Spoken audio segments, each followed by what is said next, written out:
Okay, it looks like we are live. Hello, everybody. Good to see people tuning in. Another episode of the live stream. Good morning, good afternoon, good evening, wherever you're coming in from. The panel today consists of me and Lee, and we have got a guest on the stream, which you may or may not know. Sorry. Don't worry about it. You got your volume turned up. No, it's fine. We've just had a couple of incidents, but yeah, it's Amy from Blondie in China, which you may or may not know. Yeah, introduce yourself, Amy. It's good to have you on the show. It's Amy from Blondie in China, which you is someone still on? Is their sound still on? No, that was mine now. Okay, sorry. Okay. I wasn't sure if it was mine or if it was someone else's. Hey everyone, I'm so happy to be here. I'm Amy from the channel Blondie in China. If you've seen my channel before, you know I am a traveler. I like to travel, particularly in China. And my videos are mostly about traveling, about eating. I'm also a fan of eating, also specifically Chinese food. And I'm also doing a lot of eating and cooking in quarantine, so I've got quite a few videos up on my channel there as well. But yeah, 我也可以说中文，如果你们有什么中文的问题，你也可以跟我说一说。我的中文退步了，所以我先跟你们说，不好意思了，好久不在中国，我没办法提高我的中文。Yeah. So hi guys, nice to meet you all. Very good, very good. So you're getting very close to that magic 100,000 subscribers, where you're going to get your plaque from YouTube, right? Well, I hope so. It's been a bit of a slow crawl the last 10K, but hopefully we'll be reaching that maybe in the next month. But yeah, I'm super close, and I actually only learnt the other day that when you get to 100K, you get this plaque. Oh, really? I'm not for someone who is a YouTuber, I guess I don't know a lot about YouTube. I'm I'm pretty behind on the latest YouTube trends. I've only just started live streaming in the last few weeks. But yeah, I get a silver thing mailed to my So that I'm really excited.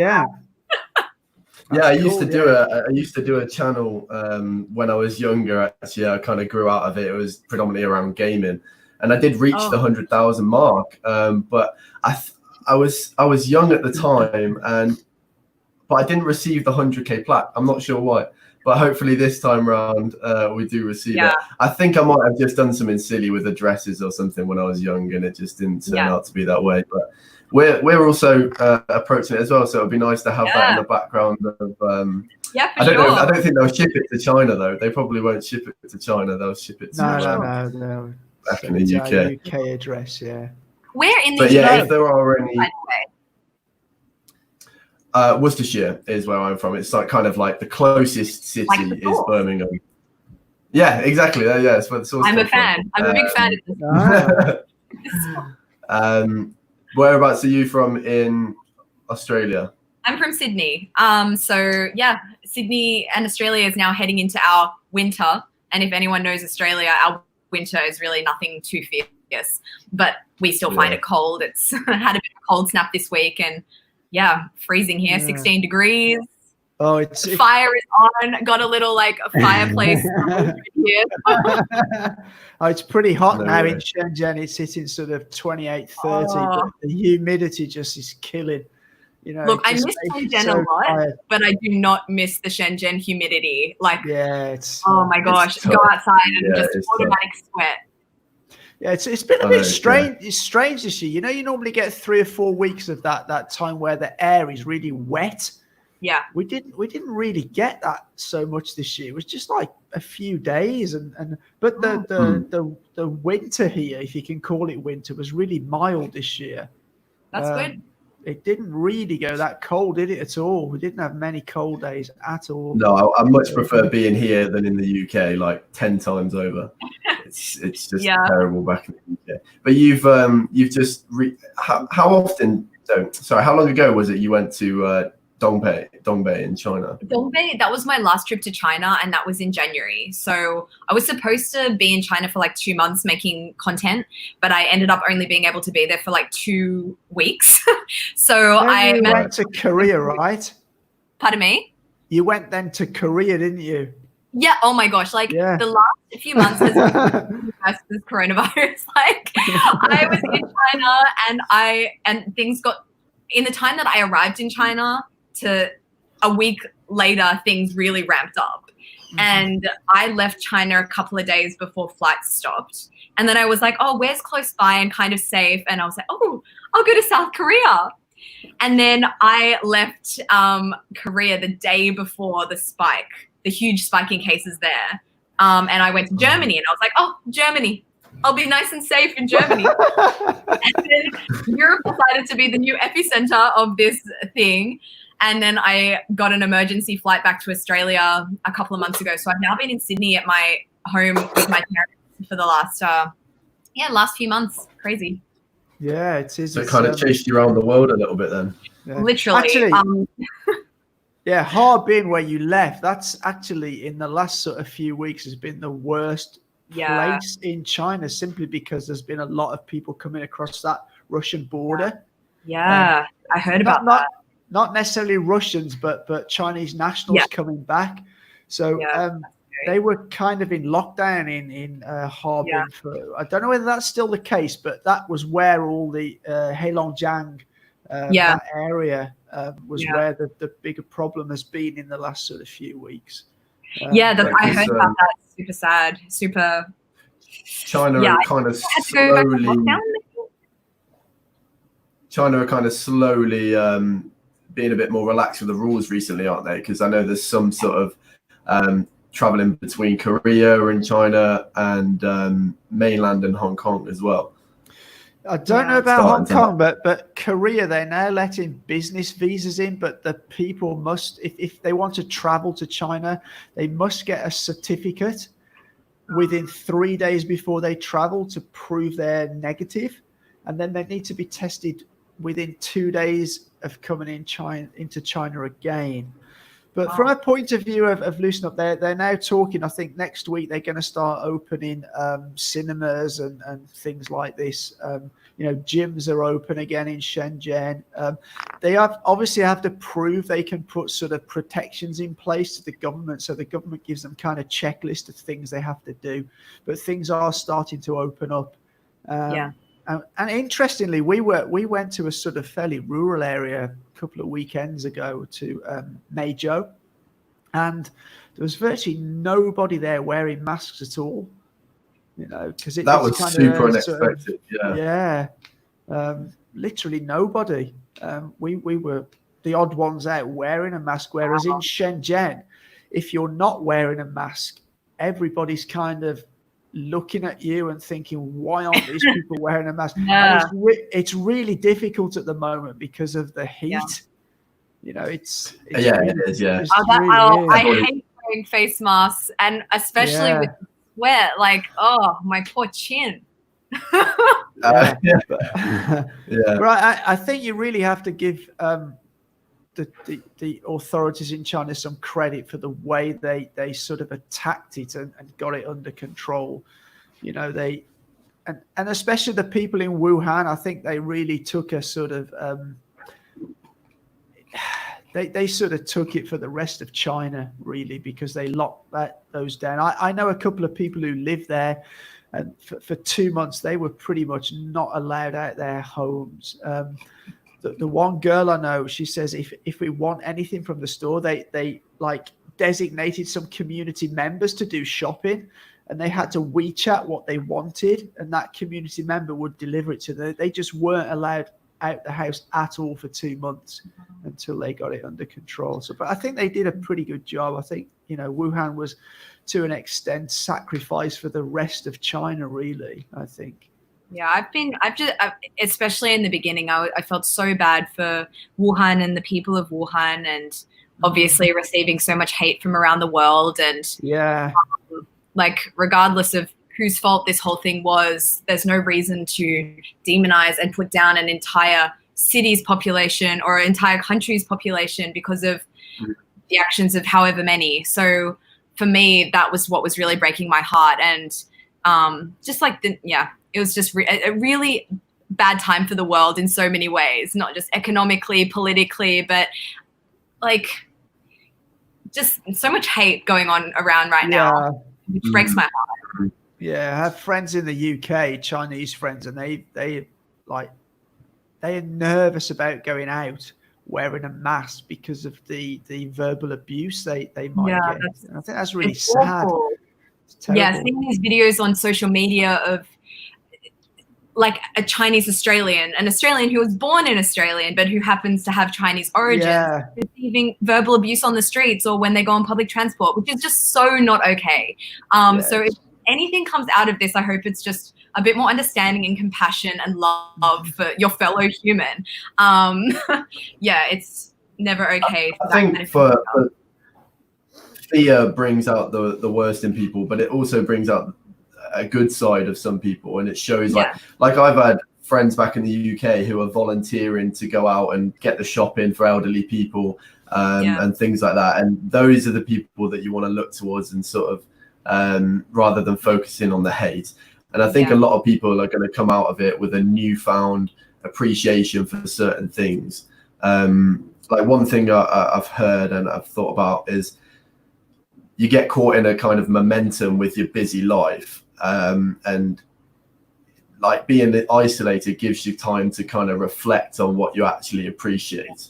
A lot of people are having more time with their family than they've ever had before. People who are out on work all the time have got more time to spend with their children. However, obviously economically, and it's going to hurt a lot of businesses and such. It is. Okay, I just want to clear up a couple of things that I've seen in comments. So somebody's mentioned about imported cases. Now, when the Chinese authorities talk about imported cases, that is a majority of those, I think it's about 80%, are actually Chinese nationals who are returning to China. It's not necessarily that they're blaming foreigners they're talking about, although they don't distinguish between the two. A majority of them are Chinese nationals returning to China. And hang on, where's the second one? Somebody's asked if we are in Meizhou. No, we're not in Meizhou. We only went there for a weekend. We are now back in Xinjiang. So, Ollie.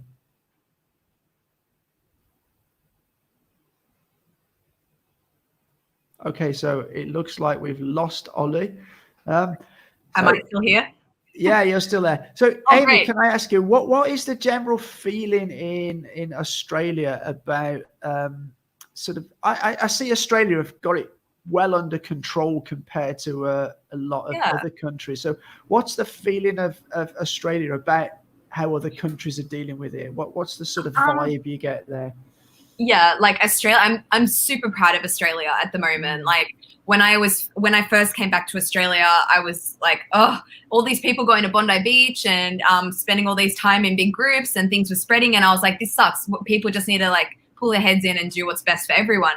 But we've managed to flatten the curve. People have been staying inside and they're now already talking about lifting restrictions soon. The Australian government has already come out with like a 3-step plan to ease restrictions. The first phase of that should be opening up next week in New South Wales, I think, which is my state.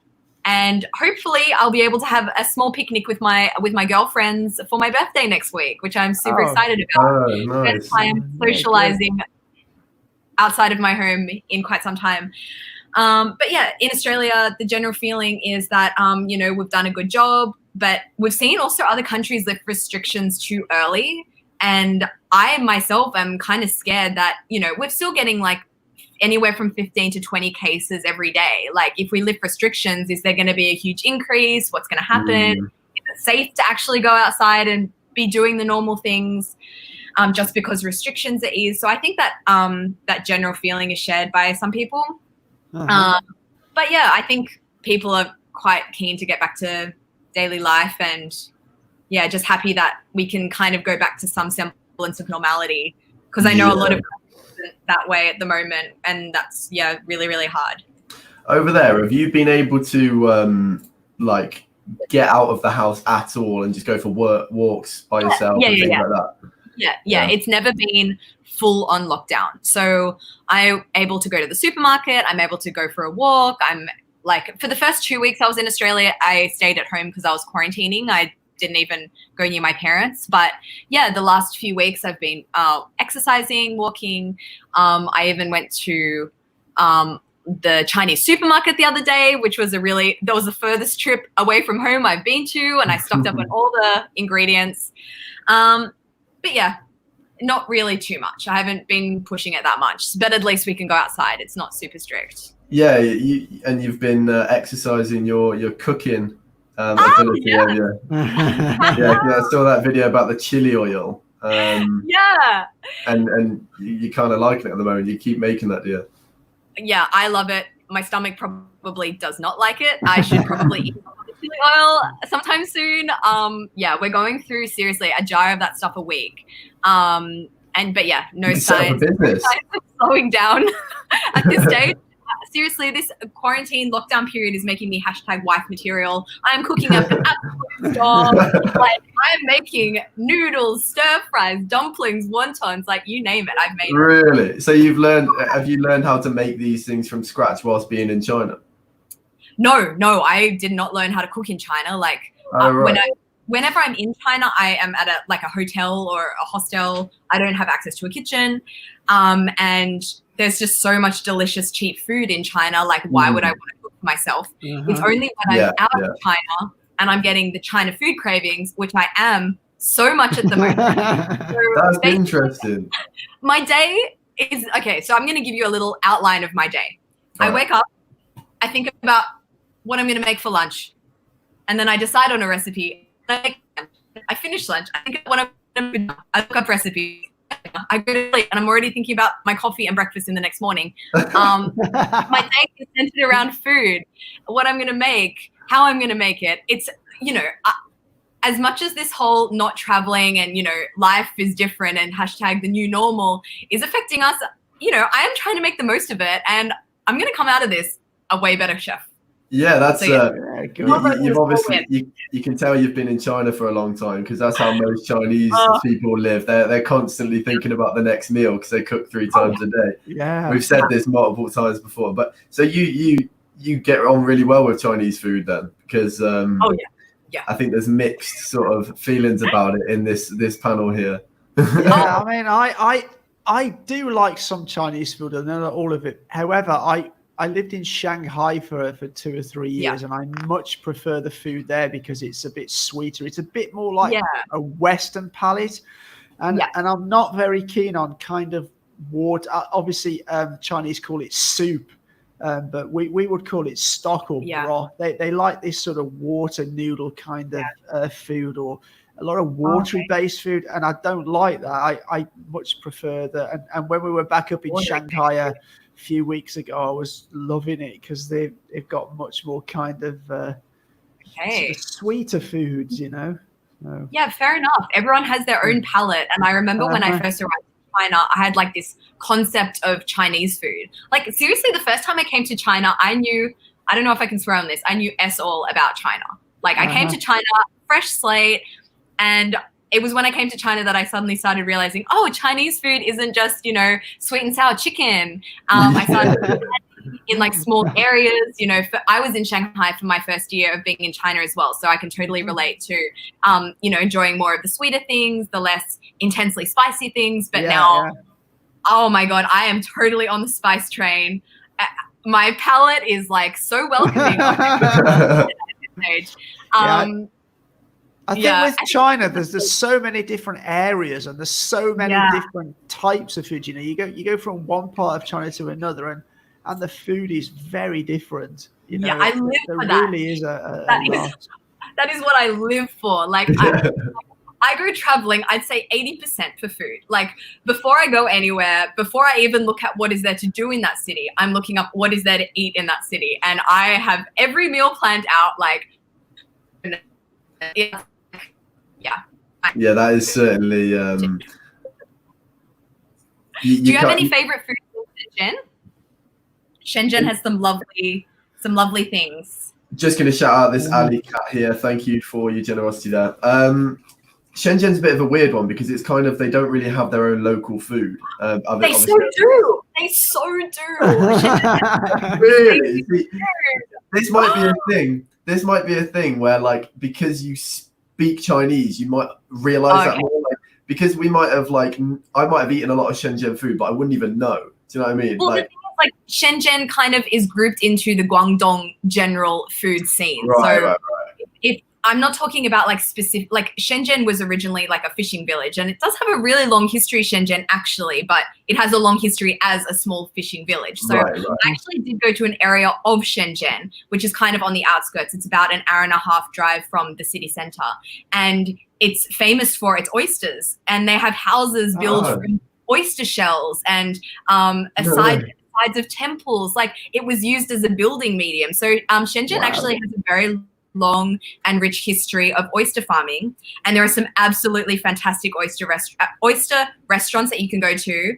I went to some places where I was having oysters, no joke, the size of my entire hand. Like, I had to bite it 3 times. One oyster 3 times.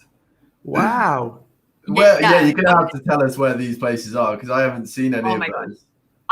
Shenzhen, I've spent in the last year and a bit. I've spent quite a bit of time in Shenzhen. I think I went to Shenzhen 5 times last year, and the first time I went, I have to admit that I didn't love it. I didn't understand it. I was only there for a few days. I don't think I went to the right areas, but every time I go back, I discover a new area, a new fun thing, a new food.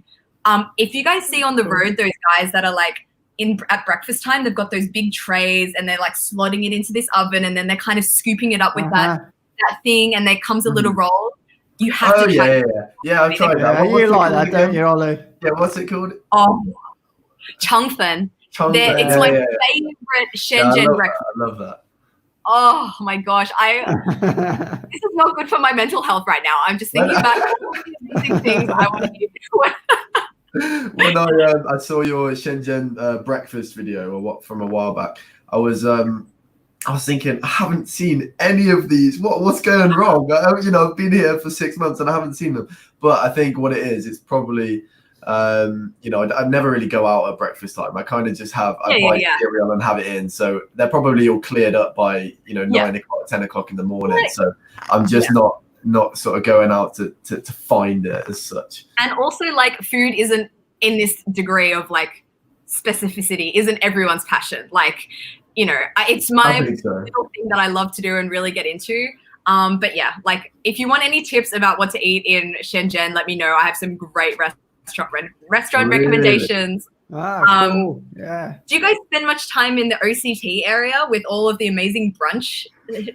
That's pretty far away from where we are. I think I've only been there once or twice. We're up in the Longgang district, which is kind of on the edge. Yeah, you're a bit further out. Yeah, are you near the Red Cube? Yeah, literally. Yeah, I'm not right too far away from there. Love the Red Cube. Just gonna shout out, I'm not sure who these have come through on, but Daniel Tan and MWLI 1984. Thank you guys for the generosity there. Yeah, so I wanted to sort of touch on, because I'm planning a trip with Lee to go to Chongqing soon. And it's like, have you been there? Many times. Oh, really? Yeah. How long have you been in China? Well, like, the first time I was in China, it was 2014, and I was there for a year studying. And then I left China, and then I came back to study another year in 2017. And I basically, in the time from 2014 to 2017, quit my life in Australia. I resigned from my bank job. I was like, this life isn't for me. I need some adventure. And I just went to China and I studied for a year. And I've been traveling constantly since 2017. So, I'd say like 3 years of decent nonstop China travel. That's so great. Right now is probably the longest you've been back in Australia for a long time, right? Oh yeah, this is the longest one stretch of time I've been in Australia since literally 2016. Because my life, it's like, I'm not always in China. I was in 2014 and 2017 while I was studying for a year. But then after that, I kind of just jump around. I have a boyfriend in Germany, so I am with him some of the time, and then family in Australia. So it's kind of like a bit of a round the world tour that I do. Nice. Yeah.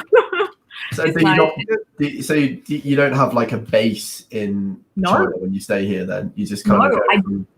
I just go where the content is, and like I read about a cool place, or I'm reading a history book about this and I'm like, oh, that sounds nice, I want to go there. So then I just go. If I would have told myself 10 years ago when I was still at school, like, your life is going to look like this, I would be like, no way, like, I can't believe you. And I count my blessings and pray to whoever put me in this position that I get to travel and eat and talk with people and follow my passion. So at the risk of sounding sappy, I will stop that train of thought now. But yeah, talking about Chongqing, there are so many things that you can do in Chongqing. How long are you spending there? 10 to 12 days we're going for, yeah. That's a nice amount of time. When we were in Shanghai recently, we sort of planned it out in our heads, and we want to do videos on, because in the future we're planning on setting up a website to help expats come here, restaurants, hotels and things like that. So we wanted to make a start by doing, we were a bit ambitious. We wanted to do 5 different hotels in 5 days to kind of review them all. Oh, review them. And then also like travel Shanghai and do videos and stuff. We massively underestimated the task.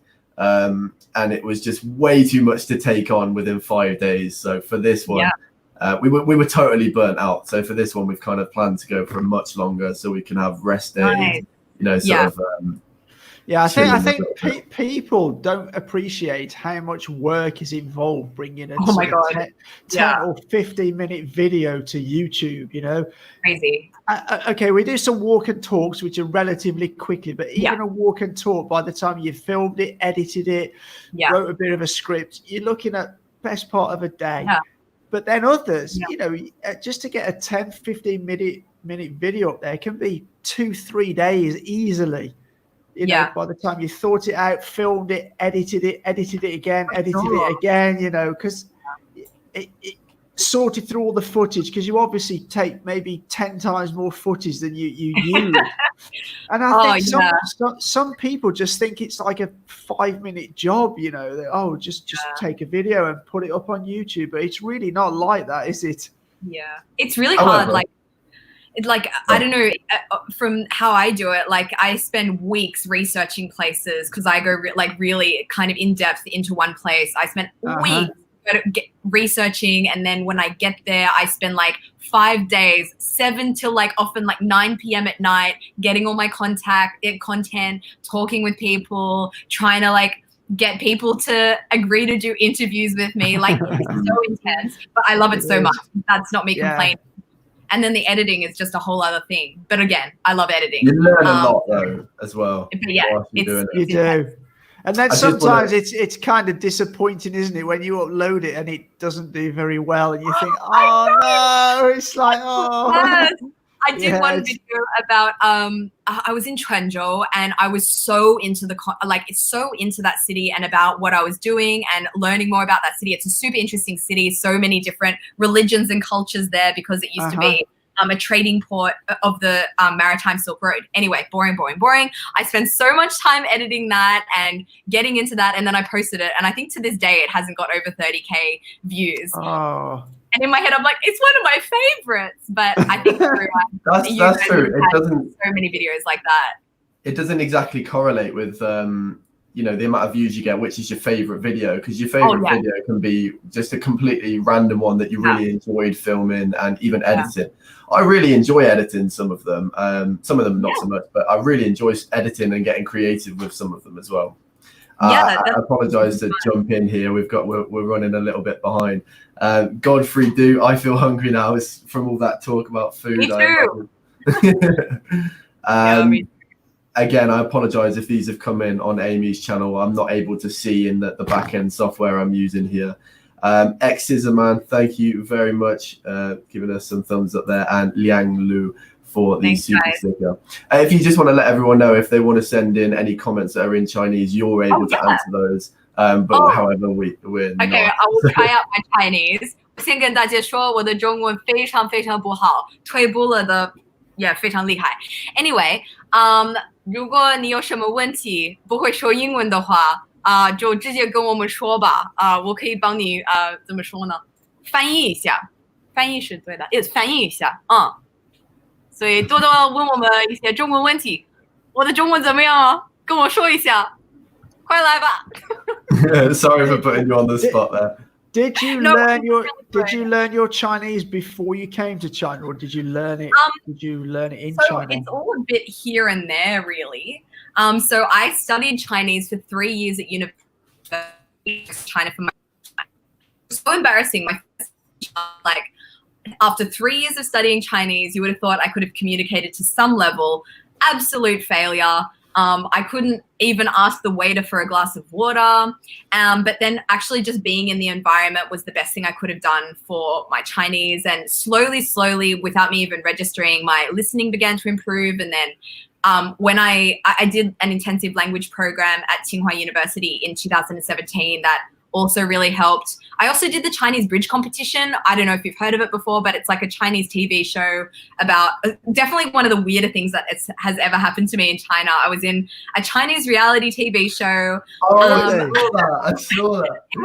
I don't know if this is boring to talk about. Should I keep talking? I don't know. Absolutely. Yeah, it was really good. I want people to watch that video because that was just like bizarre. That must have been such a strange story. So weird. I was in this like reality TV show for Chinese learners around the world, and my Chinese was pretty awful at the time, but I managed to make it as one of the final contestants. I don't know if they wanted some diversity. And so in the end, I went into the Chinese Big Brother house where we were watched 24/7. We went on all these weird and wacky challenges. But yeah, that definitely helped me with my Chinese just because of the intense pressure. And then... Cool.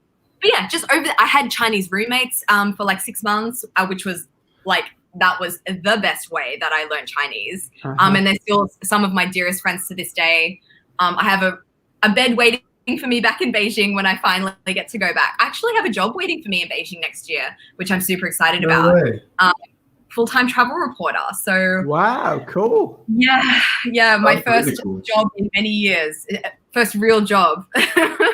That's awesome. That sounds great. That's really good. You were actually talking just then about something that I was not what I was talking about, and I didn't realize you did the Big Brother thing. That's super cool. I was also on a dating show. Yeah, that's the one I saw the video about on the dating show. Literally. So many, I don't know if you guys have had the same experience being in China, but so many more weird things and crazy experiences happened to me in China than in Australia. Like I've been on a dating show where I was rejected and I had to wear some freaking panda hat and like mortifying. I have been a movie trailer where I had Wolverine claws and I was like bashing people with my Wolverine claws. Like, I don't even know what it is, but China brings out the craziness in me. Dating's a funny one here because if you watch the dating programs like back in the UK, it'll be like they will ask questions like, "Oh, has he got a nice butt? Is his body? Is he fit?" All this kind of. Here in China, it's like, how much money does he earn? Does he own a house? Has he got a BMW or a Mercedes? Yeah. It's all like financial based questions here, isn't it? It's like, it's so fun. It's so funny. You've probably been into the park in Shanghai where they go on a Sunday afternoon. You get all like the parents who are kind of hawking their kids. Oh my gosh! These like they're like resumes or CVs for the kids. It's like, I need my son's wife needs to have a Shanghai hukou and needs to have at least 20,000 RMB salary a month. At least 180 centimeters tall. And it needs to be a hukou in a good area of Shanghai, not anywhere in Shanghai. Yeah. And then there was some, right, they will offer like huge sums of money. Oh, if I can find the right candidate for my daughter, I will give you an apartment worth, millions of yuan and stuff like this. It's so bizarre here. I think just from our Western standpoint, where things like that doesn't happen in the UK or Australia. Absolutely not. I don't know, at least that I see in the park, and it's just like I learn so much every day about this new and different culture, and I have to remind myself not to like judge from my Western standpoint, because it's never okay to like judge another culture based on your own cultural values. But it's still like sometimes I walk around and I'm like, that's weird, but not judgy, but that's different from what I'm used to. And that's why I love China. I think that's the point. It's not so much it's weird, because to them it's not weird. Like a few years ago, I was in India, right? Yeah. And as you know, most marriages in India are arranged, So now to a Western culture, that's like super weird that somebody, you know, sometimes they only meet maybe twice before they marry. Yeah. But then I got talking to this girl who was actually my project manager, but we went on a sort of leisure day trip with the company and stuff.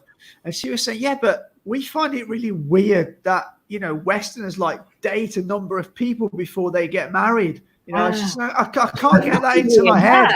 You know, so it's weird from our perspective, things we see in China, but from Chinese, they don't think that's weird. And that's a very interesting thing. You know, I see some foreigners will come to China, they go, oh, they're stupid because they do this or they do this or they do this. But if that's what you've grown up with, it's like, for another example, like in China, many younger people, they graduate and they get a job.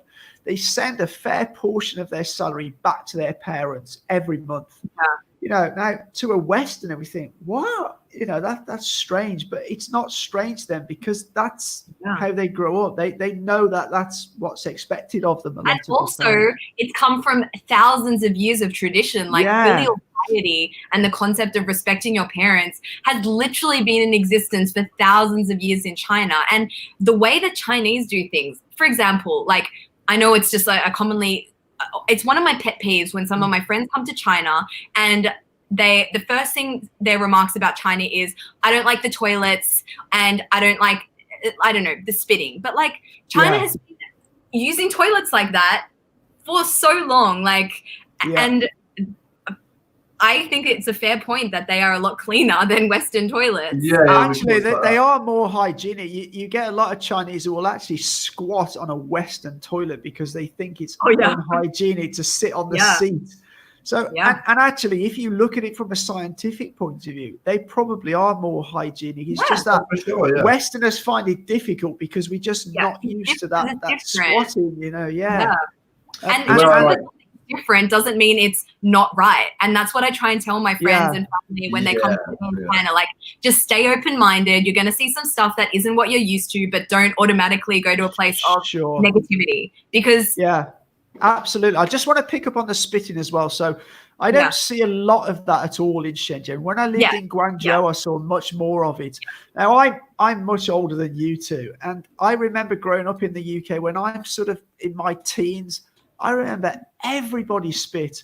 But over the years, you know, they had public information that this is not a good thing. And I think maybe in another 15, 20 years, because if you look at a lot of the younger generation here, they're generally more educated. A lot of them have been, you know, to the West and seen there. So eventually it will phase out here. But I think socially, China is still, you know, somewhat behind Western countries in some of their social things, because economically they've moved at this massive speed. You know, just in 30 years they've done what took Western countries maybe 60 or 80 years.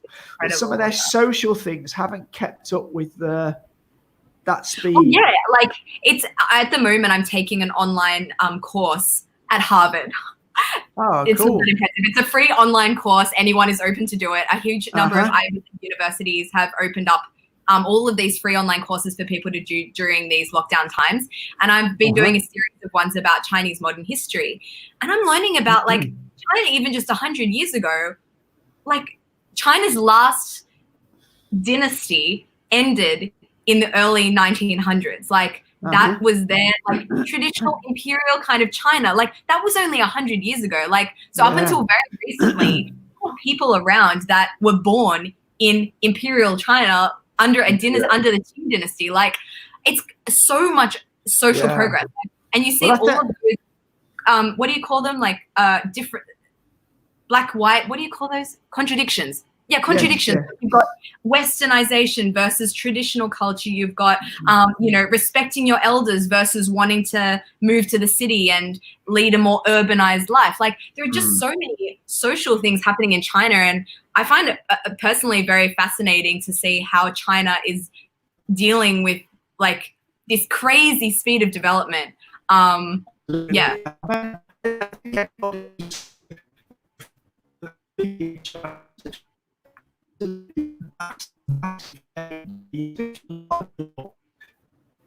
in the last 30 years, and this is why I think there's certain things in China, because there's this massive difference between generations. So in England, although my parents, things were different, there's not been such a change from their generation to my generation. Whereas in China, there's this massive chasm of difference between, the generation of 25, 30 years ago to people now who are 25, 30.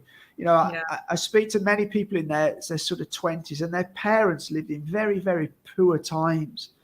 And now, sort of 25 years on, things are so different. And I think the social side of it needs time to catch up. So I think that's why you do see these things like, I noticed a massive difference from Guangzhou to Shenzhen. So in Guangzhou, I feel there's a lot of people with money, but not as much education. So interesting. You get a lot more sort of pushing on the metro and that. You come to Shanghai, much more people wait in line here because it's a much younger population. It's a much more highly educated and westernized as well. Yeah, more sort of, stick to the rules. Whereas Guangzhou, I think there's a lot of older people who have become very wealthy, but they don't have that education. They think, I don't need to wait to get on the metro. I can just push to the front or things like this. I see much less of that in Shenzhen and also Shanghai.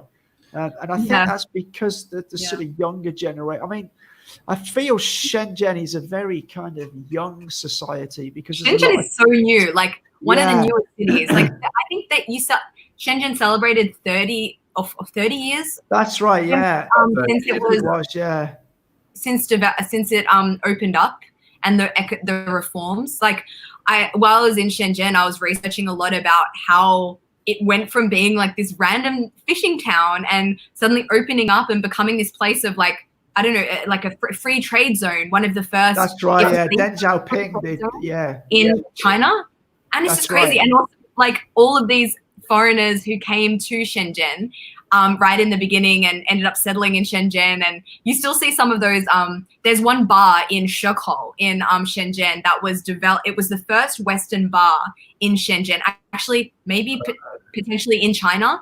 And it was from one of the oil riggers that had come to work in Shenzhen like 30 years ago. It's so interesting. It's absolutely mind-blowing to think that, like when I'm at home, there might be a new building in 10 years, whereas here they must have lived through like literally the most, craziest time to see how the city has just expanded over like 20 years.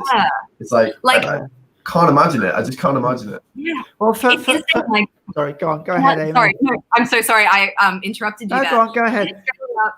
Like we've got Sydney and Melbourne, our two like biggest cities.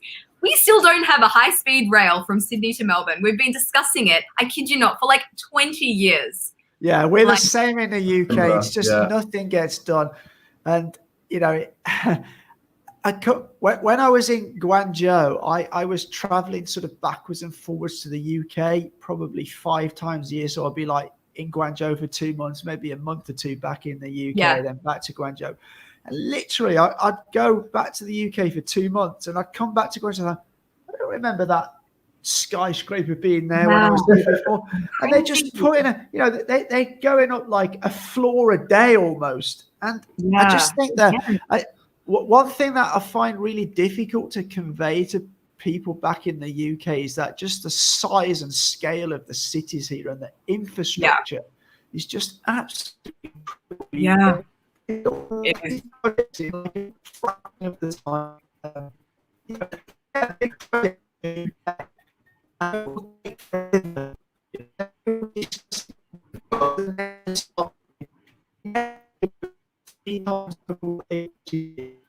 Here, they just make a decision. They start building. And it's Yeah. there in no time. I mean, it just amazes me, the infrastructure here. It's just crazy. I don't know. I don't know if we're getting a few comments saying there was lag then, and I don't know, but I couldn't hear you for about 20 seconds just then. I'm also the same. I don't know if it was my internet. I think it's the software, to be honest, because it's coming through on YouTube. But we'll carry on anyway. I think it's better now. People are commenting it's better now. I'm getting a lot of Chinese comments. Actually, I think the majority of my comments are Chinese right now. Yeah. They've seen that you can speak it and they're going all out. Everyone, actually, a good tip. I don't know if you see when it lags, it has like a couple of characters. Actually, this is way too complicated to try and explain when I don't have. I'm trying to explain to you how to like write one of these characters. Anyway, moving on. Next topic.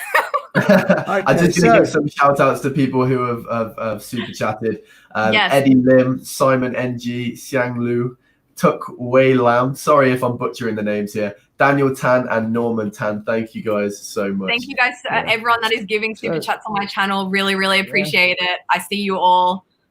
Anybody who's coming in from our channel, Amy at Blondie in China channel, he's trying to hit that 100K. So if you would go over and hit her subscribe button for her. Let's see if we can get her over that magic 100K.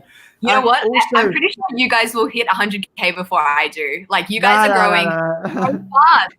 Yeah, crazy. We had a bit of a growth spurt. Also, hit the thumbs up button on the stream because it'll help us sort of spread out there. Right, I just want to talk a little bit about 5G. Have you got 5G over there in Australia yet? Look, my internet is never good, so I'm gonna say probably we don't have 5G. I'm not really, to be honest, I am not very up to date with Australia's 4/5G situation. But I'm gonna give you a guess and say yes, maybe no, we don't. Okay. We do not have 5G. In the UK, they've rolled it out, but it's very minimal. But here they are really pushing it now. You know, it's, we bought a Huawei 5G hotspot thing. I'm not using it right now, but we recently did a video, which was a live stream from the top of Shanghai Tower, which is the highest point in Shanghai. And my favorite building in the world. Yeah, it's amazing. The observation there just blew our mind. I was there in 2014 when I was studying in Shanghai. I saw it being built. Like when I got to Shanghai, it was halfway, and when I left, it had been finished. So for me, that building was like very symbolic. Cool. Yeah, but we used this Huawei 5G device, didn't we, to stream that from the top of the tower? So we were really very impressive. We were really wow. It's kind of the silver lining of a bad situation, but we were pretty much alone up there because of the virus situation. Wow. Like there might have been 10 other people up there, and I guess usually you can barely even get to the window. So we were kind of just like totally left to our own devices to do this live stream, and it went really well. I think I'll remember that for a long time. I'm really enjoying this live stream stuff. It's kind of I would love to have like my own podcast in the future. That's kind of where I would love to take it. Because I follow a few where they kind of just interview interesting people and just talk. Just you learn a lot by just talking to people with experience. You do, yeah, for sure. You guys have a great podcast. I would subscribe. Thanks. We've just actually logged onto one. I think you can probably find us on Spotify. If I remember, I'll put a link down below, but it's kind of crawling it at the moment. I'm also planning to get into this live streaming. Like this is my third one ever on YouTube. I used to do so many when I was on Chinese social media. Like every day I would do live streaming in Chinese. So for me, this is just to be using my mother tongue to speak with you guys on the other side of the world. That's cool. So how long has your learning Chinese journey gone on for now? Well, technically I've been learning for 8 years, but actively learning probably 4. The last time I was actually, I've started relearning Chinese in the last few months that I've been here in Australia and making the most of the time. And I'm actually going to release a video in a few weeks about how I'm studying Chinese during this lockdown period. But altogether, it's been like 8 years since I started Chinese. But yeah, I haven't been actively studying in the last 2 years. I am mostly learning just by speaking with locals and picking up from my Chinese, picking up new words from Chinese friends. But now I'm actually sitting down for an hour a day and learning new vocab. I'm watching this murder mystery show, a Chinese murder mystery show at the moment. So I'm learning really fun words like murder and hostage and gunshot. Ones that you're going to be using all the time. Yeah, really useful vocabulary. Okay, while we're talking about podcasts, I just want to give a little shout out here. There's a small little channel called China Teacher Brand, and they've just started a podcast channel. It's him, the guy from China Teacher Brand, and his friend, and it's called, let me just have a look what it's called. It's called Of Course China. But I've been watching a few of the podcasts on there, and they are pretty good. It's done very professionally, and I just wanted to give that a shout out because I do think, if I think something's good, I like to try and promote, and it is a good podcast. They've got some interesting people on there, so go and give it a look. It is good. They haven't got a huge amount of subscribers right now. Have a look. So yeah, awesome. So, I'll check that out. So Chongqing's coming up soon, and then I'm going over. Sorry, back to that, and then I'm going to some rural places. Finally, I've said in a video recently, I've been to sort of the first tier cities now, and everyone kind of is aware of China's skyscrapers, amazing sort of technology and stuff. But I've really been keen to get into the more rural areas and see some natural beauties, as well as see some of the cultural ways of life and the cultural food and things like that. So I'm seriously looking forward to going to Qinghai and Inner Mongolia, and we're going to see the Great Wall at the same time whilst we're over there. I've never been to Qinghai before, but I'm a huge fan of traveling in rural China. I find I love the Chinese big cities. I'm a big city girl, but to really experience Chinese culture and get in touch with local life, there's nothing beating a trip to just a rural place. I've had some of my best experiences in China with a local family literally in the middle of what we would call nowhere, but it's super worthwhile going. I've always wanted to go to Qinghai, and I haven't made it there, so that's definitely on my list to go to. There's another really great YouTuber based out of Qinghai called Miriam. Miriam in China is her channel, and she makes some awesome content about Qinghai. So people should go check out her channel, and maybe you can get in contact with her when you're in Qinghai. Yeah. I'm not aware of her. Have you been to Xinjiang by any chance?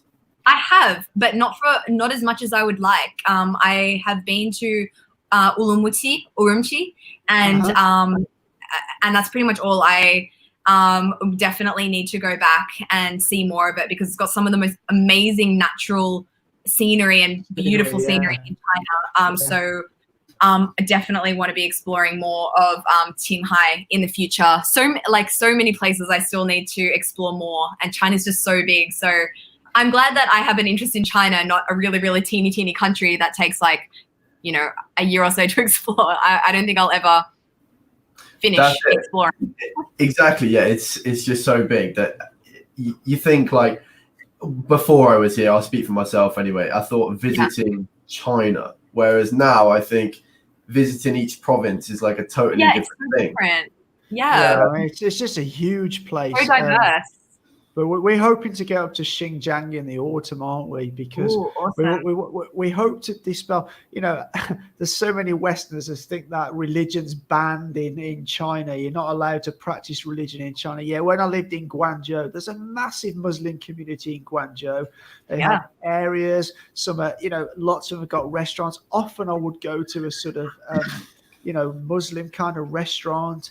And in Shanghai they have a Muslim market every Friday. It's the best. You can go and get some awesome food, all your delicacies from Xinjiang. But when you go to Xinjiang, I'm sorry to keep harping on about the food, but they have some amazing food there. I hope you're not vegetarians, because some of the best meat. No, at all. They're big into lamb, aren't they? Oh my gosh.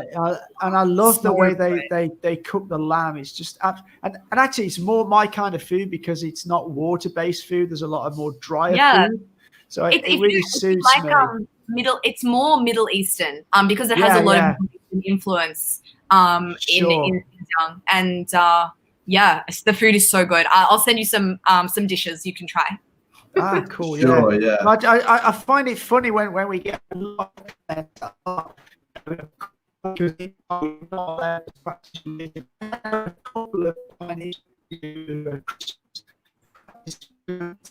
church, as I say, there's a large Muslim community, mosques there.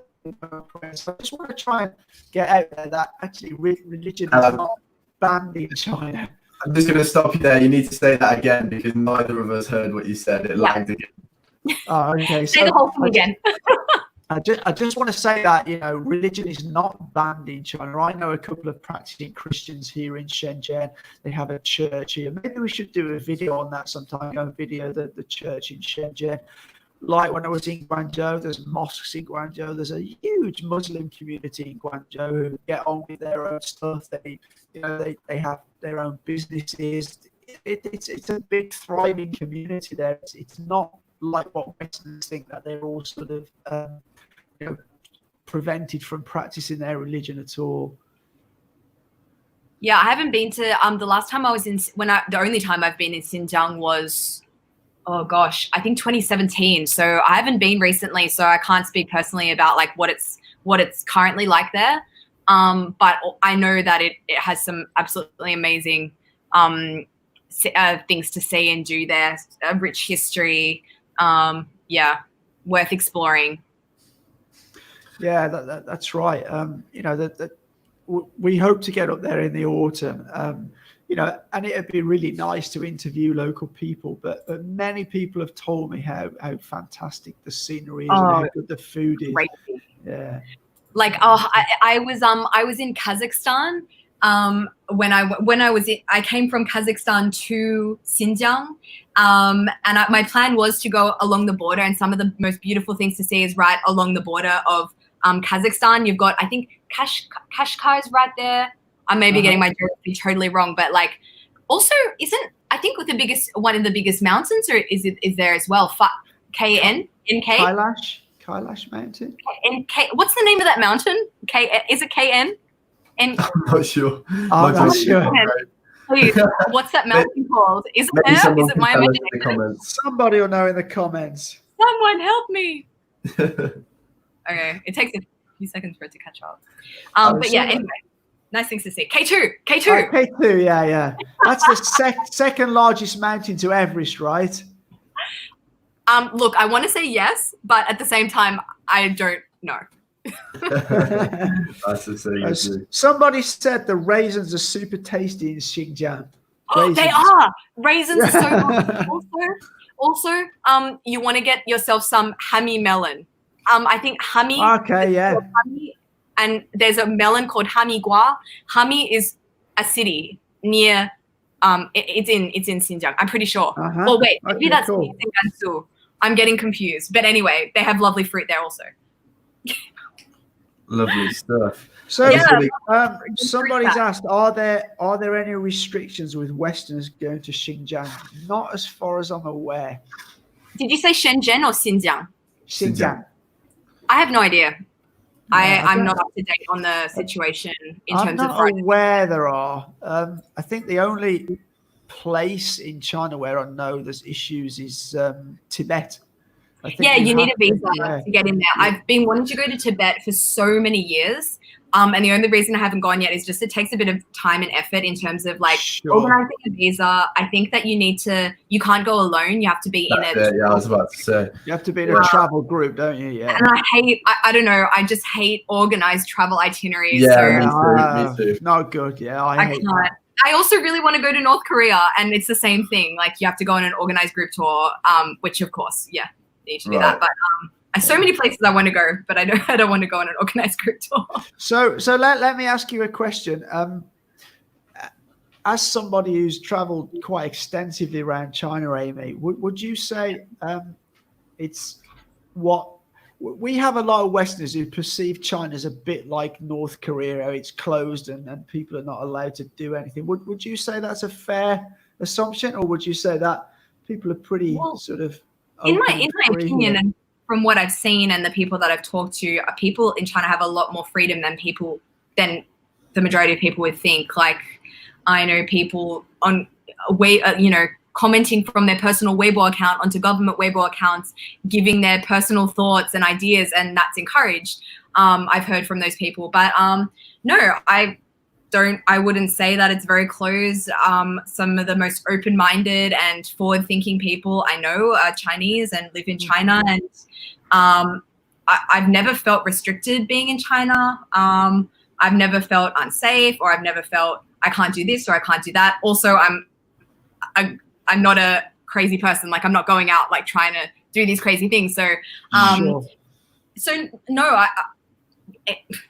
I wouldn't say. But then again, I also haven't been to North Korea, so I don't really have a comparison. Yeah. But when I do go to North Korea one day, I'll let you know. But I don't know. I would hazard a guess to say that China is a lot more open, and yeah, you have a lot more liberties probably. But that's just a guess. I mean, I would say China is very safe. I feel, I personally feel much safer here in cities than I do in English cities.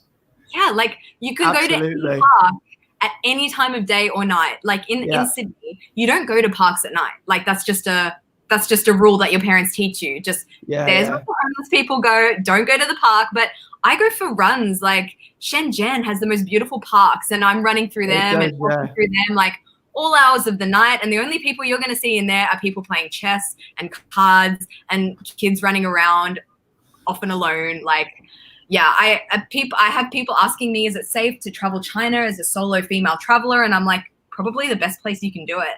I've been traveling constantly in China for 3 years, and not just to big cities, to small places. I've been alone on buses. I've gone out places where I don't even have phones and cell phone reception. No issues. People are so hospitable and lovely and nice. And I don't know whether I've just had really good luck or whether it's just what it is.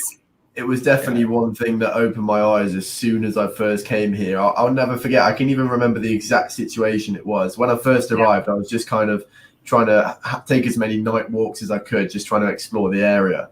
And it was one of the first few nights I was here. I saw this, like, it must have been 11, 12 p.m. And there was like she must have been 16 years old girl just looking at her phone, walking on her own. And I thought, that's weird. I've never seen that in the UK. You would never see that in the UK. Even in like a village, that would be like, there are a couple of questions coming through that I just want to address. One person here saying we are paid actors. I just want to say on my own behalf, so many people say this to me, oh, you're a paid actor. You are doing this for whatever reason. I do this because I have a passion for Chinese history, Chinese culture, Chinese food, Chinese people, and I'm not here and I'm not being paid to do this and to say the things that I do. So I just want to put that out there. I am not a paid actor. And also another question saying that it's only safe in China because I'm white. I have a lot of different ethnicities of friends that living in China all around the place. I have African-American friends, Indian friends, Russian friends, people of all colors, and I've never heard any of them say they feel unsafe in China. Yeah, I can second that. I mean, it's not because we're white. It's a safe place. In my opinion, it is a very safe place. I just mentioning that, there's a comment on one of our videos the other day from an American viewer, and I don't know if it's a man or a woman, but basically they were saying that before they came to China, they'd got this view which had been sort of put into their heads by the media there, that it was a oppressive place, it's not that safe, it's blah, blah, blah. And they'd come here, and I said, actually, it was completely different to what the picture in my mind was. And I can agree with that. I think that, there's so many. I get back to the UK and I'll talk to people who've never been here, and they seem to think they know more about it than me, who spent a long, long time here, because they've got this narrative from the media that's constantly pushing negativeness, really. I mean, certainly the UK media is pretty negative towards China. And I say, look, you need to go there yourself. I mean, the first time I came here, I was just amazed. I just couldn't believe it. And that was, I don't know, 12 years ago now. And I landed in Shanghai. I thought, God, it's this super city. I just couldn't believe what I was seeing, because the picture, I knew it wasn't like sort of everybody wearing grey clothes and carrying little red books, but I had no idea it was as sort of advanced and open as it is, And, and it's what a lot of people say when they come to China for the first time. And I'm a firm believer of the fact that you can't judge a country until you have been there yourself. You understand it, you've talked with locals, you've lived there, you've experienced it. And I think it's especially poignant in this day and age where everyone's looking for a scapegoat at the moment. Everyone wants someone to blame. And it's very easy to point that finger at China. But at the end of the day, like, you can't judge a country if you've never been there and you don't experience it. Absolutely. Like go there, experience it, and then share your opinion and negative opinion about a country. Don't sit there at your keyboard and point hate towards somewhere that you don't know anything about. And that's what grinds my gears at the moment. And I just wish that people could just be kind and nice. Sorry to butt in. That's one thing I've just like hammered home in one of recent videos of mine. Is that being behind a screen gives you this courage that you would never have if you were speaking to that person in real life. So most of the people that are putting these things, there's two things. They either wouldn't have the balls to say that to anyone in person, or you just wouldn't even take this guy's opinion on board because you can see that they've never traveled to that place, or they've just never experienced anything and they've got hatred for the world. Basically, that's most of these people. But I think if you can keep in the know of that and keep aware of that, some negative comments affect people a lot, and I'm glad I've kind of got a hard shell to it because they don't faze me. We really encourage constructive criticism. I really enjoy it when someone posts a comment that, oh, actually, I didn't think of it in that way. That's quite interesting. But some people are not sort of that open.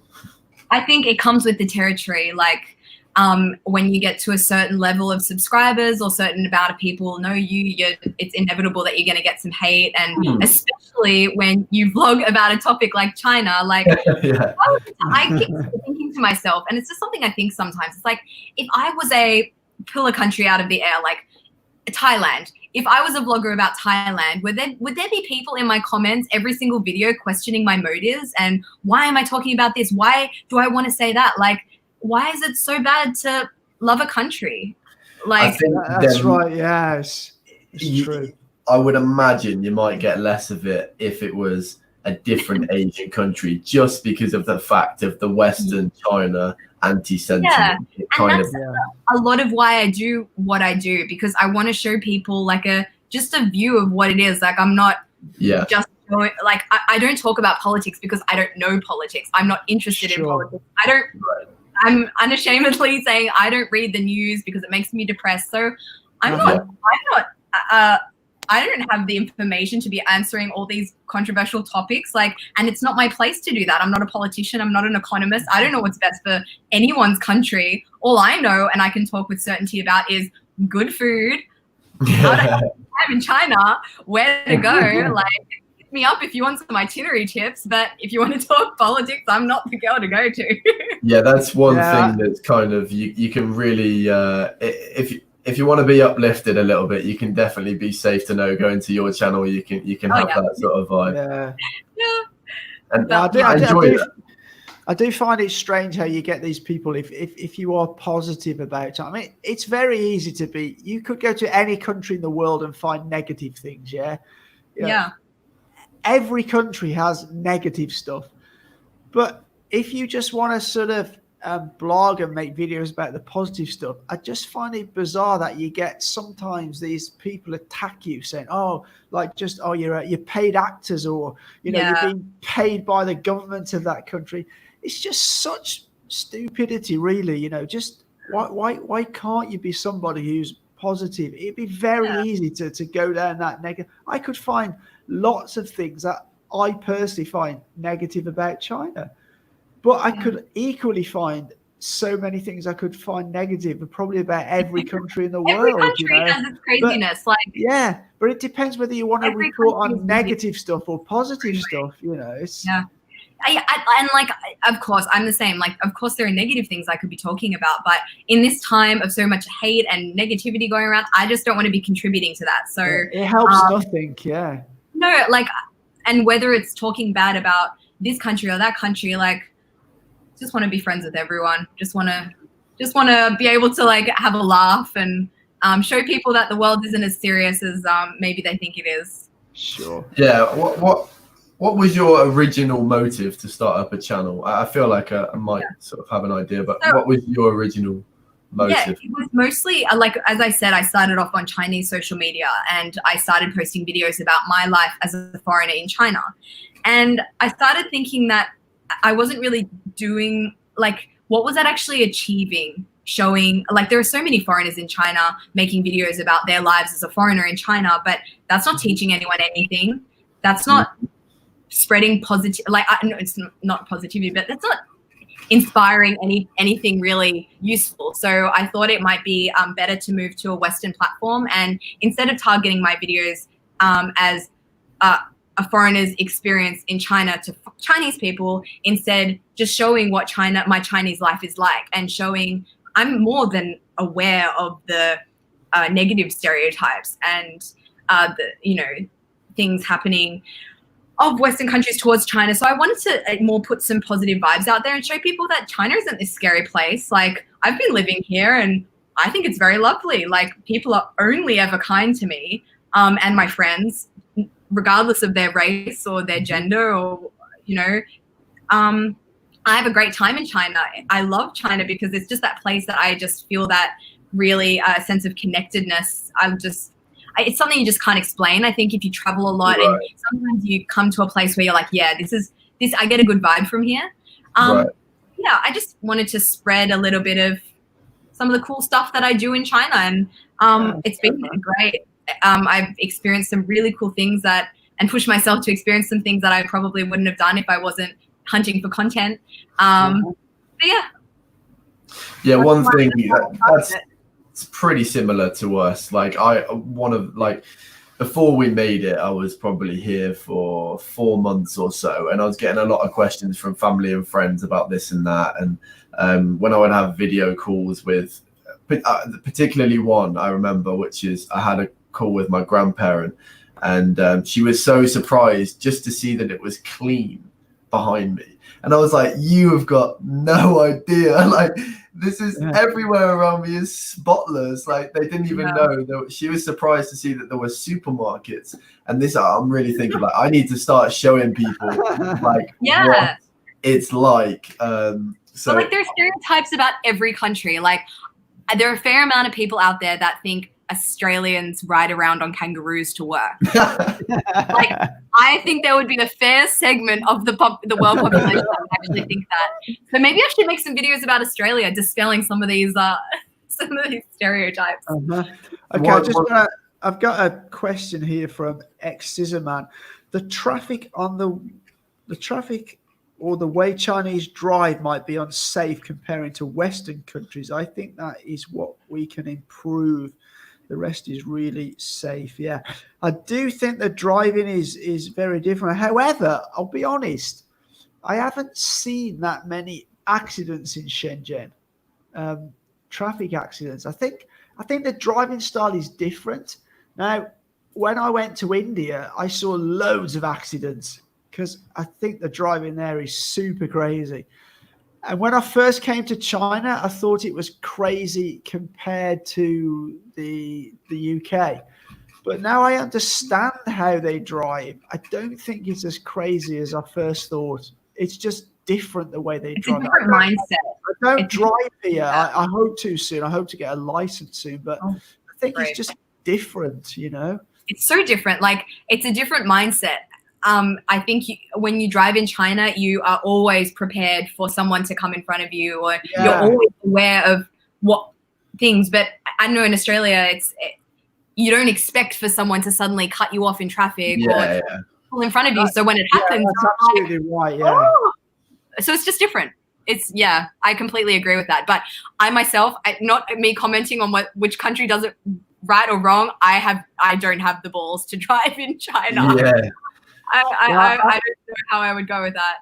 I was in India and we were going up this mountain road, and the people I was with, there was two guys, there was me, and they'd hired a car and a driver, and I'm like, we're going up this mountain.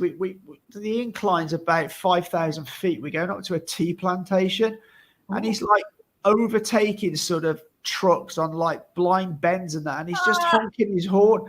And I said to my Indian friend, I says, "Are there many accents here?" He goes, "Yeah, loads." I says, I had a similar experience in India. You know, and I can honestly say I was pretty scared on that journey. It was I was pretty nervous on that journey. Yeah. But I have experienced similar in China. I was planning to. I've actually gotten somebody to send over a new UK license because I was planning to get a temporary driving permit for when I'm in Xinjiang and Inner Mongolia.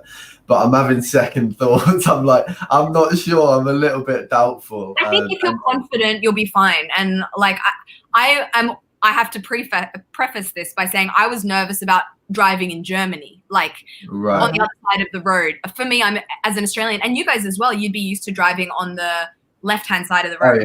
Sure. And so when I was in Germany and the first time driving on the Autobahn, going at like 150 kilometers an hour on the wrong side of the road, I'm like freaking out. Again, I refuse to drive in Europe. Except, in the UK, I'll happily drive. I will drive everywhere. Of course, it'd be easy. I'll do a little driving holiday. Yeah, the one thing that it gives you a lot of freedom, especially when you're in these places where all the things to see are super far apart. So I think we're going to come to sort of some difficulty in traveling to these places, but I'll have to have a sort of thought more thinking about sort of hiring a car because I'm a little bit nervous about it, but I still might do it. Min, thank you for your support there. I support genuine and honest report of China. Well, that's what we try and do. We get accused for this and that, but at the end of the day, whatever people say, we're just going to still say report on what we see and experience, and that's what it's about. If people want to watch, they want to watch. If they don't, so be it. It's our sort of channel, and people can choose to not watch. Like exactly. Yeah. It depends. You stop watching. We're sort of cross between sort of talking about society and doing travel videos at the same time. And to be honest, I enjoy doing both because doing the walk and talk videos, they kind of force me to critically think about these things. And I sort of become clearer in my mind as I'm doing it. I don't like to sort of jot down strict points before. I kind of like to explore it as I'm walking. And I do enjoy doing that. But the travel ones just hit on a different level. I love doing travel videos. You have to plan it on a different scale. Also, with a travel video, you're kind of expected to show the environment and make somewhat of a pretty kind of a summary of the landscape or what you're seeing. So that adds another element. B-roll. B-roll is something you have to do for those travel videos. I'm good at the B-roll, right? Aren't He's the B-roll master. Oh, good. Yeah. But I do love doing the travel ones, and they're also, I do think about this a lot. Like in the future, these are going to be videos that we're literally able to show our kids and grandkids. Like I find that concept insane because I can't wait to show my grandkids one day what crazy Grandma Amy was doing when she was a little kid in China. Like I can't wait. It's so weird because obviously we don't have that because obviously it hasn't been around for that long. So we're going to be kind of the first generation that we're able to do that. It's going to be interesting, weird, all at the same time. Yeah, it's crazy. I like making these videos even just for myself. The other day I was feeling a bit of the travel blues, and I just started watching my videos, and I was like, oh wow, travel is so nice. And it just was nice to look at some memories from a couple of years ago and wandering around. For sure, documenting them in a fashion that's easy to find the highlights. Because I imagine if you're taking photos over 50 years, they are all stored in the cloud, but it's going to be a long time to sort through and find this and that memory. Whereas if you're compressing it all into a video, oh, this is when I went to Dongbei, this is when I went to there. It should be really, really good. Oh, thank you. Alex just sent a nice super chat. Thank you, lovely. I think you meant to say buy some dumpling socks for your birthday. Yes, my birthday is coming up next week. Thank you so much, Alex, for that super chat. So I'm going to give out. There's a comment here. So, Amy, somebody's asked, when do you plan to settle down? Well, good question. And it's actually a question that's been on the top of my mind. Like, I am getting older. I'm approaching the 30s, and I'm feeling like it's time to have some stability. So next year, actually, if all goes well, I will be based in Beijing, and I'll have the best of both worlds, having a full-time job, but also being a travel reporter. So I will be probably like what I imagine it to be like. I'll be in Beijing for half the month and then traveling for half the month, which gives me the chance to have an apartment, like a place of my own, which I'm super excited for, not be living out of a suitcase all the time. So settling down wise, I'm hoping to have a bit more stability in Beijing next year, all going to plan. Otherwise, I don't know where I'll be I'll be long term. Like, I don't know what my life is going to look like in 2 years, let alone 20. So I'm just happy to ride the wave and see what life gives me. Because right now you're not sure when you can get back to China, are you?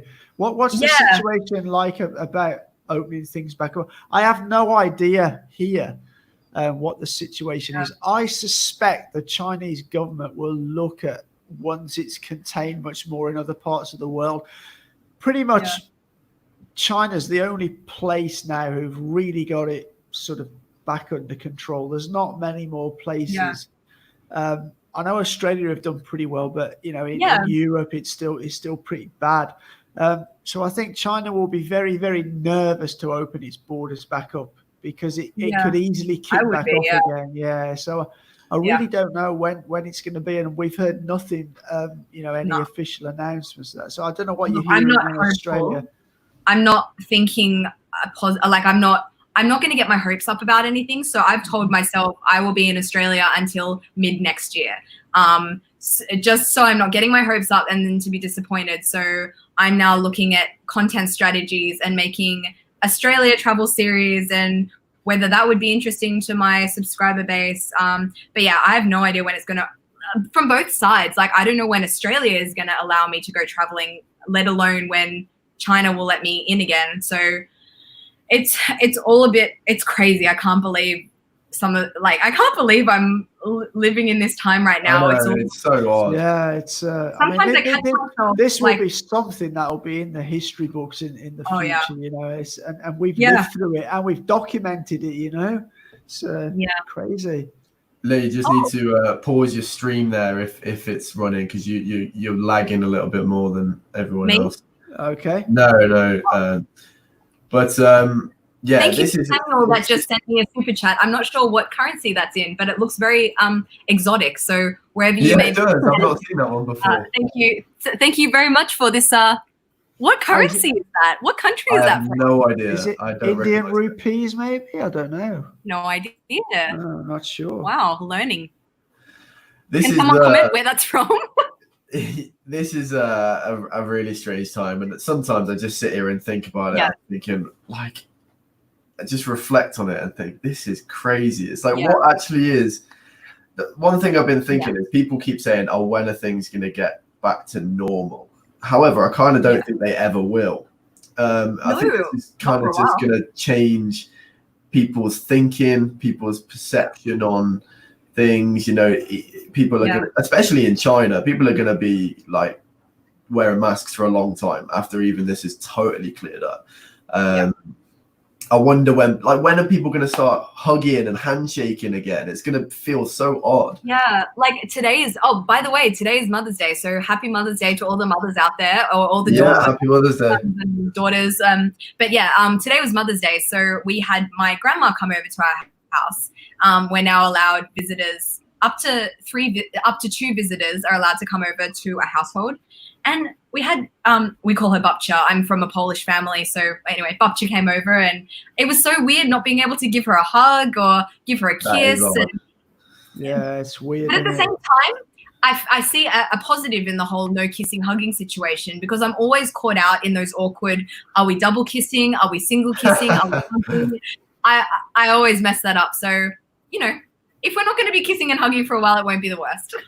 Yeah, because I remember when I first came to China, that was like super strange time before I kind of got used to the culture here. Like I'd meet someone new and automatically I'd go in for going for a handshake like this, or like going for a hug. And there's been occasions where I've had some really awkward situations where they just stood there like, what's going on?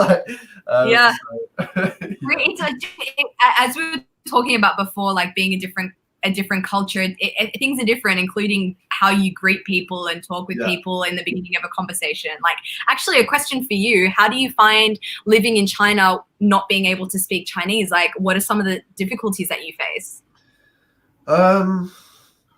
In Xinjiang, I'd imagine it's a lot different to if you were in sort of a more rural city. I think in Xinjiang, you don't really face too many issues unless you're coming into something that's a little bit more complex. Okay. To be honest, like most people in the service industry you're able to get by. And I now speak enough to be able to do everything I need to do. I just can't hold conversation with people. So it's been really fun though. I never even considered learning a language for whatever reason. I don't know why. I just didn't really think about it when I was back in the UK. And even when I came here, it wasn't in my mind, but I've started doing it and I'm really enjoying it. Like I do it first thing when I wake up in the morning for an hour or so. And I'm liking the journey. I hope in like a year or two, I'm able to sort of use that to travel more rural areas and speak to people. I imagine it completely opens your eyes up to a whole new world. And I hear some Chinese people and foreigners who can speak Chinese say it kind of gives you a different personality in a way. It's like you have because, for example, the way you express yourself in Chinese is much more direct and you know, you might not say please and thank you at times you would in your mother tongue. So it kind of gives you this, I don't know, because I don't know. No, it's so true. It's true. I feel the same way. I think Chinese, Amy, is just like a more intense English speaking Amy. Like right.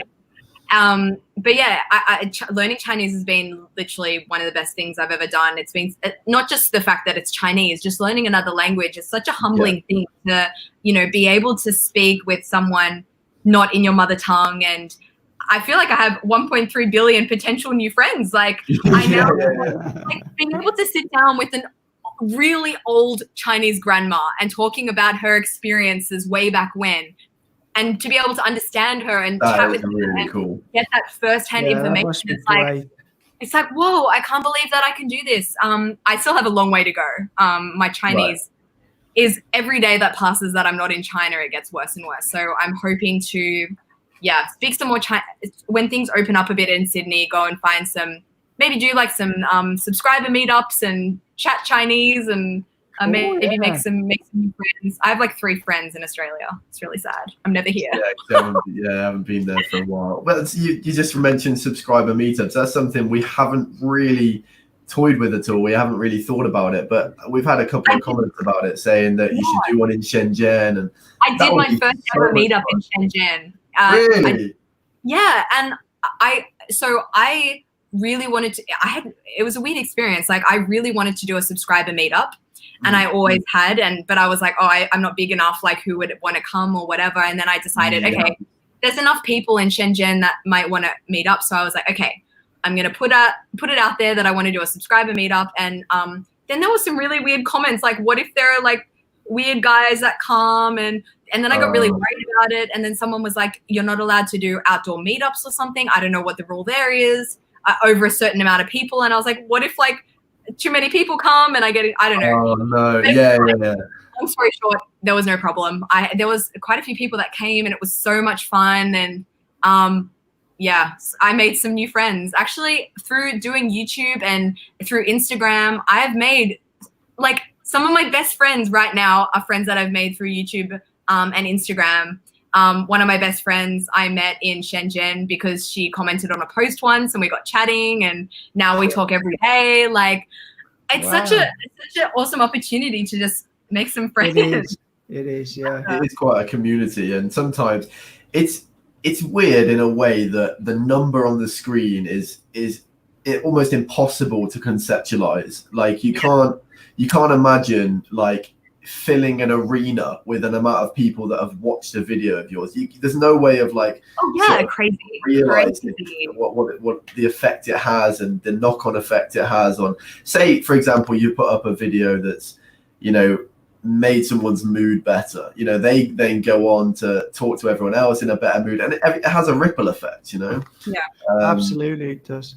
Ollie, do you want to do the shout outs? Because there's a few super chats that are going by that we need I've missed them. I do apologize. This one's for you, Amy, so you can go ahead with that one if you like.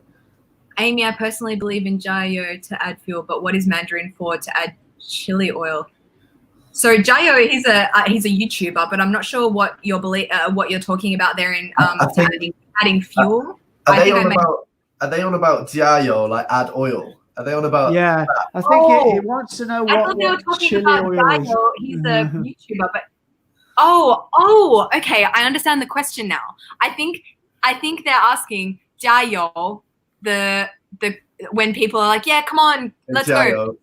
So it's one of my favorite Chinese words. I have so many favorite Chinese words that are just not very well translated into English, and jiao is one of them. It means literally add oil, and it's just a way of saying, yeah, keep going, you can do it. Come on. Yeah. So I hope that answers the question. I thought he was referring to jiao, who is a that everyone should go check out his page. He's great. Alex left you a super chat there as well, I think, Amy. Alex from Reportify. I think you got a super chat there from him. Yes. I shouted him out. I said, he sent me some money to buy some dumpling socks for my birthday. And there were some people asking me when my birthday is. It's on Saturday next week, and I plan to live stream. So please feel free to. Cool. Birthday live stream. Maybe you'll have hit 100K by then. You know what? We can only hope. It would be a great birthday. It would be a great birthday. What do you call it? Present. Go on, everybody who's watching on our channel, go over and make that dream come true.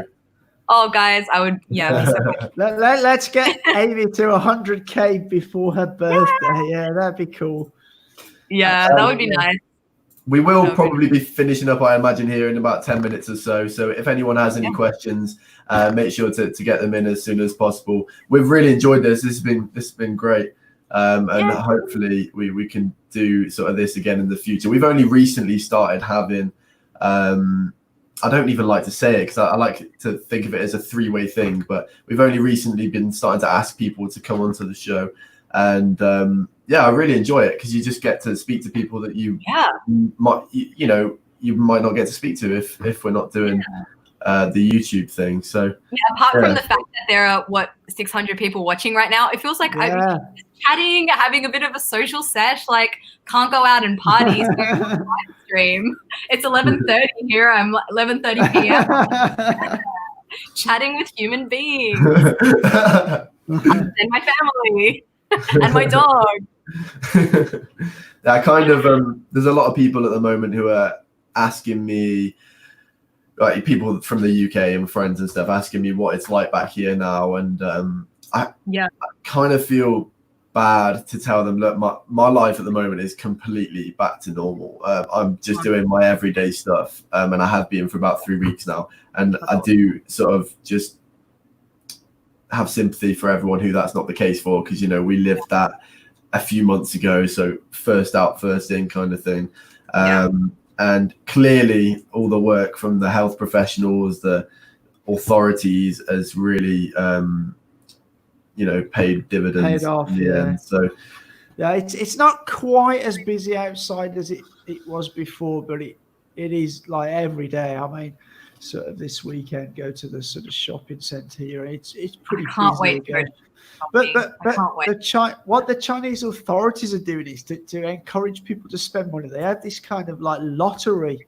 So you register on WeChat and you get these like every week or so, you get like coupon sent. It might be spend 100 and get 50 free, like spend 100 yuan and get a discount of 50, or different people get different ones. So you might just get 80 yuan to spend. And it's done for each area in Xinjiang. I think other provinces are doing a similar thing as well, because they just want to encourage people to get out there and start spending money again, basically. So that's what it's free money. That's a way to do it. I know Australia, last time we were going through, don't quote me on this, I'm not very good with the whole politics and world affairs thing, but I believe that last time Australia was going through a recession, the government just like gave people like $1,000 and they were like, just go out and spend it. Like, go buy yourself a TV. Don't put this in savings. Go out, buy something for yourself, stimulate the economy, which is a lovely idea. Just here's some money, go buy a TV. Yeah, I think from what I'm hearing here is the government are going to go on another massive infrastructure building sort of thing, bridges, tunnels, railways, everything. And that's good because it drives the economy, it creates jobs. But I think their biggest issue at the moment is people are still a little bit reluctant to go out and spend it. It's starting to come back. I mean, just in the last 2 or 3 weeks, restaurants are a lot busier now. You have to start waiting again to get into restaurants. Whereas I totally understand that. 3 weeks ago, you could just walk in and they were pretty empty, but they're getting much busier now. Like, I'm going to be super reluctant to go out when restrictions are first lifted in Australia. Like, I don't know. I'm kind of the belief that, I don't know if this is wrong or right, but when restrictions are first lifted, everyone's going to be going outside and there might be like a huge like surge. So I think I myself, I'm just going to stay at home for another couple of weeks and just not go anywhere until I kind of have a better idea. But at the same time, I'm wary of my parents. I really don't want to go out and, I would just feel so bad if I caught something I wasn't too badly by it, but then it's like my worst nightmare kind of thing.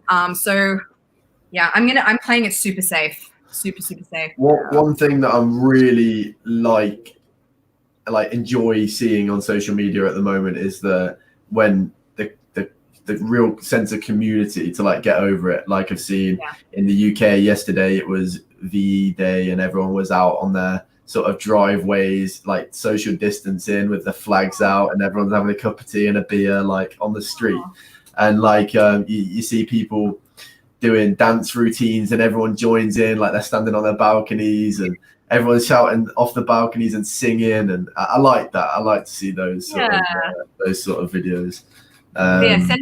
While we're on the topic, I'm sending lots of love out to the people that are seriously affected by all of this, and all of like the frontline workers, of course, like the nurses, the doctors, the supermarket clerks, everyone that's like doing the things that are keeping our countries running. Thank you so much.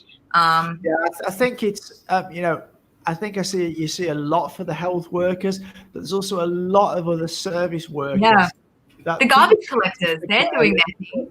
Yeah, and they're doing their thing, like the people keep things running. Imagine if we had no garbage collection, there would be people delivering the mail, all this kind of thing. So, it's important those people are recognized as well, I think. Yeah, it's a really good point. Yeah, everyone who's doing all their amazing work. Yeah. Does anyone have any sort of, I hate to be the person who's doing this, but does anyone have any sort of parting words before we get going on this one? Just everybody follow the precautions. Wash your hands. If you need to, wear your masks. Keep safe. Do your social distancing. Let's keep doing these things so we eradicate this much as we can. And just keep safe. so we can sort of get this over and done with as soon as humanly possible. Unprecedented times, and everybody keep safe. This has been great. Anyway, I hope we can do this again in the future. And that will bring us to the end of our Sunday night gig. Thank you so much for inviting me. Hope to chat soon. Sure. Thanks everybody for joining us in the stream. It's really appreciated, and hope you enjoyed it. Take care, everybody. Yeah. Thanks everyone for watching. Bye.